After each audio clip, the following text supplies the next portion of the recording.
November 14, 1961. 9:42 p.m. A clerk's hand shook over a stamp. Bumpy Johnson watched, knowing one mark could end a life without sound.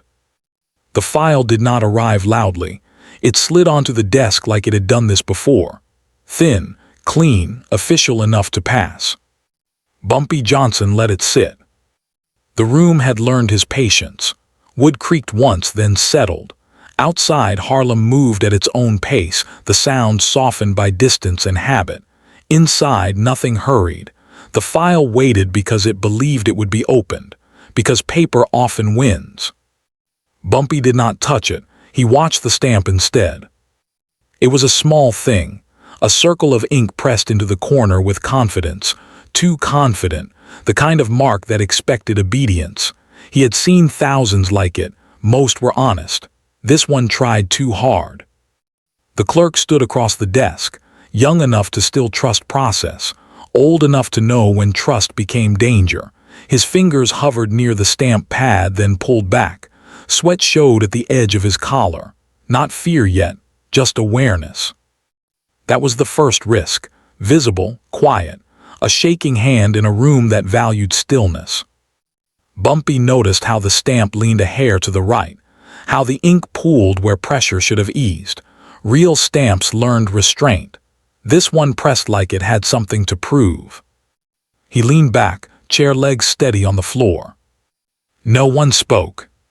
The file smelled of fresh ink and dust, a contradiction that bothered him.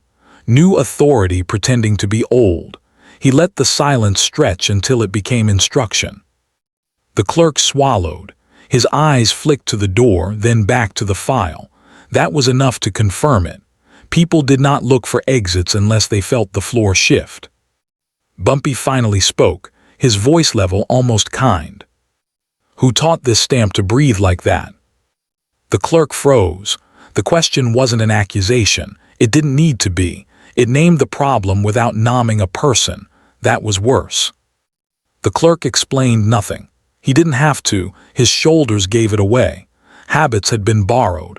Authority had changed hands without permission. Bumpy kept his eyes on the mark. The stamp was meant to close the file by morning, not urgently, just as a matter of order, the kind of deadline that pretended it wasn't one. He felt it settle in the room, an internal pressure, slow and certain. If the file moved as planned, there would be no argument left to have. Paper would decide. He stood and walked to the window, leaving the file untouched. Streetlight reflected off glass. Somewhere below, a car door closed. Life continued, unaware of ink and consequence. Behind him, the clerk shifted his weight. The danger did not escalate. It didn't need to. The risk had already done its work. Truth had surfaced in posture and breath. Bumpy turned back. "This mark doesn't belong," he said, flat, finished. He didn't say what would happen next. He didn't say who would answer for it. He didn't need to. The certainty landed heavier than any threat. The file stayed closed. The stamp waited. And one question remained, pressing without sound. Who believed this small circle of ink would never be looked at twice? Bumpy returned to the chair and sat without a sound. He placed his hands flat on the desk, palms down, not touching the file. Ownership was not claimed by contact. It was claimed by attention. The clerk waited for instruction. None came. Silence moved again, doing what it always did in rooms like this.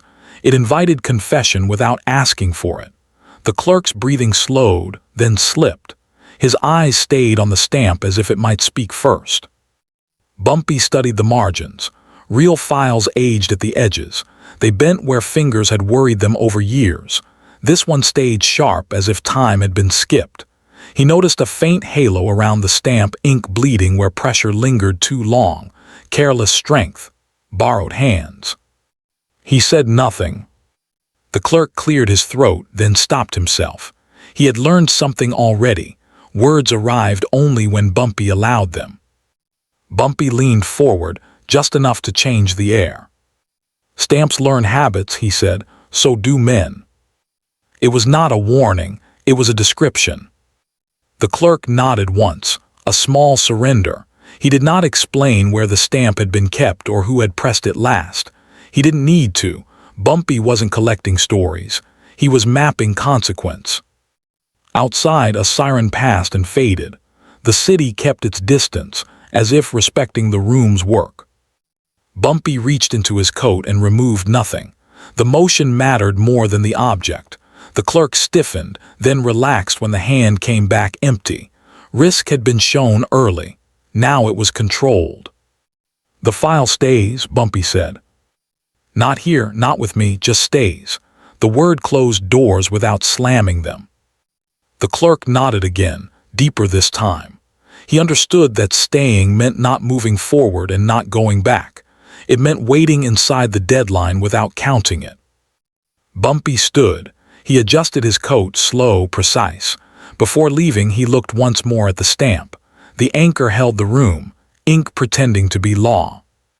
He spoke one last line, quiet enough to belong to the walls. "Ink remembers who pressed it." Then he left. The clerk remained alone with the file. He did not stamp anything that night. He did not open the folder. He did not call anyone who might offer help disguised as instruction. He sat and watched the mark like it might crawl away on its own. Morning would come. It always did. Archives would open. Questions would arrive dressed as routine. The file would move, but not the way it had been planned. Bumpy walked into the street and let the noise return to him. He did not hurry. He did not look back. The work was already underway. The stamp stayed where it was, exposed by calm attention. And the pressure lingered, unanswered.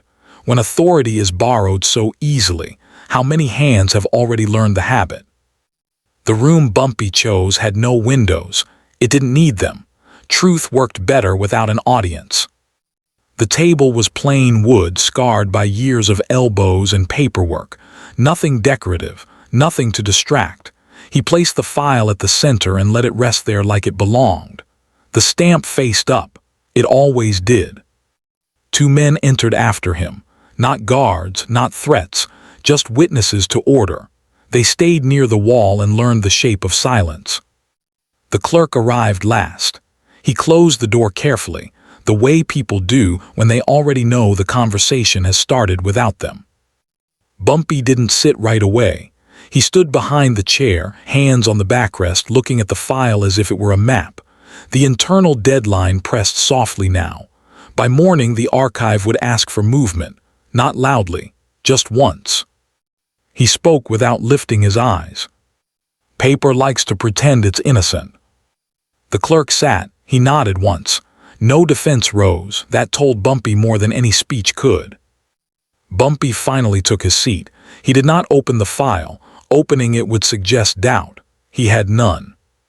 "Tell me about the stamp," he said. Not who, not why, about. The word removed panic from the room. It allowed facts to arrive without escort. The clerk took a breath. He talked about storage, about borrowed drawers, about a man who asked for nothing directly and received everything quietly. He named no names. He didn't have to. The truth surfaced in shape and rhythm, not in accusation.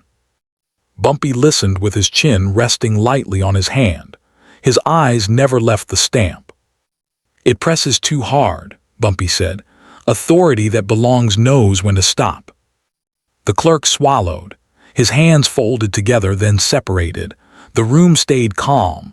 No voices rose, no chairs scraped. This was the confrontation, controlled, clean. Bumpy leaned forward. "Stamps learn their owners," he said. The line landed cold, final enough to be remembered, short enough to travel. The clerk looked up. For the first time, he met Bumpy's eyes. In that look, the danger sharpened, then settled. Truth had finished surfacing. Nothing else was required. The deadline waited, patient as ever. Bumpy straightened. The file remained closed, but the room understood it had already been read. He stood and moved toward the door, leaving the stamp exposed in the center of the table. The certainty followed him out. And the question stayed behind, pressing without noise. If authority can be borrowed so quietly, how many rooms have already agreed to it? Bumpy did not leave the building. He moved down the hall and stopped where the walls changed color, where footsteps sounded different. He waited there, not listening, just allowing time to pass through the place. Inside the room, the file stayed where it was. The stamp faced up like an eye that refused to close. The clerk sat with his hands flat on the table now, mirroring a posture he had learned without being taught. He did not reach for the folder. He did not ask permission to speak. When Bumpy returned, it felt expected. He sat again, slower this time, as if the conversation had aged while he was gone. The men by the wall remained still. Their presence was not pressure, it was balance. Bumpy spoke, as if picking up a thought already in motion. "Borrowed authority always asks for witnesses," he said. The clerk nodded. He understood the shape of that truth. The stamp had not traveled alone. It had been seen, accepted, passed along because it looked right enough. Bumpy slid the file a single inch closer to the clerk. Not an offer, a test. The stamp did not move. The clerk's hands stayed where they were. "That's good," Bumpy said. "Habit is already changing." The internal deadline pressed again, gentle but firm. By morning, questions would arrive with clipboards and polite faces. They would ask where the file had gone, why it hadn't moved. They would expect routine answers. Bumpy was preparing one without writing it down. He stood and circled the table once, slow, unthreatening. His finger hovered above the stamp but did not touch it. Contact would make it personal. He wanted it procedural. "Ink remembers," he said, "but paper forgets fast when it's told to." The clerk looked down. This time there was no fear in the motion, just acceptance. He saw the path forming not as punishment but as correction. Bumpy stopped behind his chair. "When they ask," Bumpy continued, "you'll say the file waited." Nothing more, nothing less. Waiting was not refusal, it was not defiance. It was absence of movement, the kind that forced attention. The clerk nodded once more. The room felt lighter, not relieved, just aligned. Bumpy returned to his seat. He adjusted the folder so the stamp sat perfectly square with the table edge. Straightened authority always revealed its seams. He looked at the clerk. "This room never heard shouting," he said. "Let's keep it that way." The clerk allowed himself a breath, not gratitude, understanding. Bumpy stood for the last time. He did not take the file. He did not instruct the men by the wall. Order did not need escort. As he reached the door, he paused. "By morning," he said, "routine will try to finish this." He did not say what would stop it. He didn't have to. Routine failed when watched closely. He left the room and the building both, stepping back into Harlem as if nothing had been decided. Inside, the file stayed open to scrutiny by remaining closed. The stamp sat exposed, stripped of its borrowed confidence. The certainty had already settled. And one quiet question remained, unanswered and patient. How many files only become dangerous when someone finally lets them wait? Morning did not arrive all at once. It edged in through habit. Bumpy woke before the city decided what it wanted to be. He sat at the small table in his apartment and let the quiet finish its work. No papers in front of him, no lists. The deadline did not need reminders. It lived where certainty lived. The file existed without being present. That was its weight now. He stepped outside and felt the air change. Harlem carried on, unaware of ink and stamps and rooms without windows. People moved toward work, toward routine. Routine always believed it would win. Bumpy walked without destination. He let the streets offer information the way they always did. A nod held too long. A door opened later than usual. A pause where there shouldn't have been one. The file was already traveling through absence. He stopped at a corner and watched a man change a sign in a storefront window. The old sign came down carefully. The new one went up straight. No announcement, just correction. Bumpy approved. The stamp appeared in his mind again, that circle of borrowed authority. It would be questioned today, but gently, the way institutions protected themselves. No one would accuse the stamp. They would accuse time. By mid-morning, he entered a building that kept records like prayers. The man behind the desk knew him without recognition. Respect did not always need names. Bumpy said nothing at first. He stood and waited. Waiting had become the method. The man cleared his throat. "The file," he began. Bumpy raised a hand, not to stop him, to pace him. "It waited," Bumpy said. The phrase settled into the room and rearranged the furniture. Waiting was not failure. It was choice. The man behind the desk nodded. He had already read the margins. He had already seen the stamp. He had already decided not to decide yet. That was enough. Bumpy felt the deadline press, softer now, not a threat, a confirmation. By the end of the day, routine would try one last time. It always did. He left without taking anything. He left without instruction. Correction moved better without fingerprints. Outside, a truck backfired. A child laughed. Life continued, indifferent to paper. Bumpy walked on. The stamp would surface again, late now as consequence beginning to show. When it did, it would not command. It would explain. He turned down a side street and slowed. The city had learned to slow with him. He did not think about who had pressed the stamp. That question belonged to rooms that liked answers. He thought about habits instead. Habits always outlived names. By afternoon, absence had done its work. The file had not moved. That was movement enough. Bumpy stopped and looked at his watch without checking the time. The deadline was not urgent. It was inevitable. He allowed himself one thought, brief and complete. Routine fails when it's watched. The certainty held. And the question pressed again, quiet and unresolved. How many decisions only reveal themselves when nothing is done at all?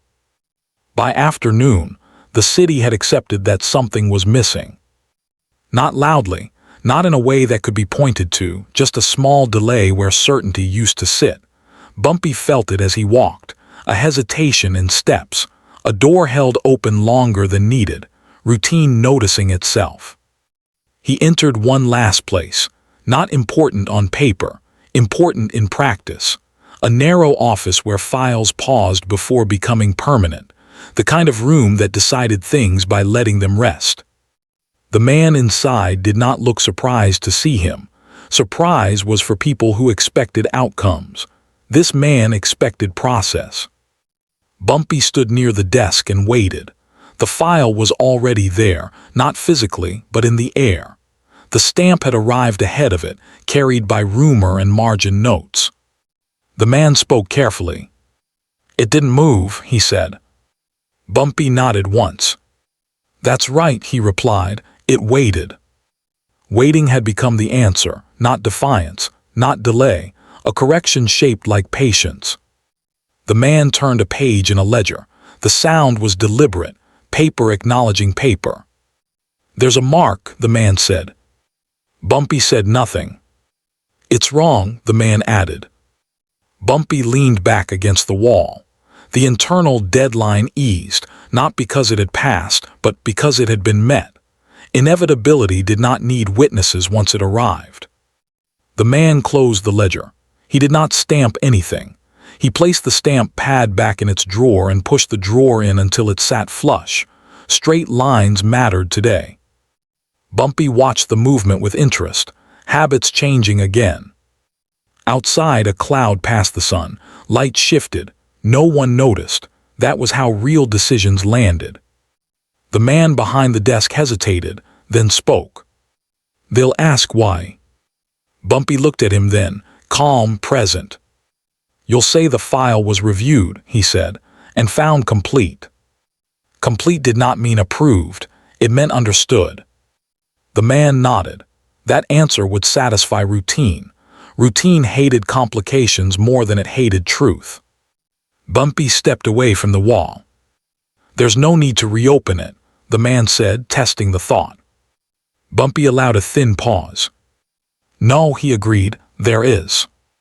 The file would close correctly now, not erased, not buried, filed where it belonged with its seams visible to anyone who cared to look later. Bumpy turned toward the door. The work had ended without ending. That was how authority preferred it.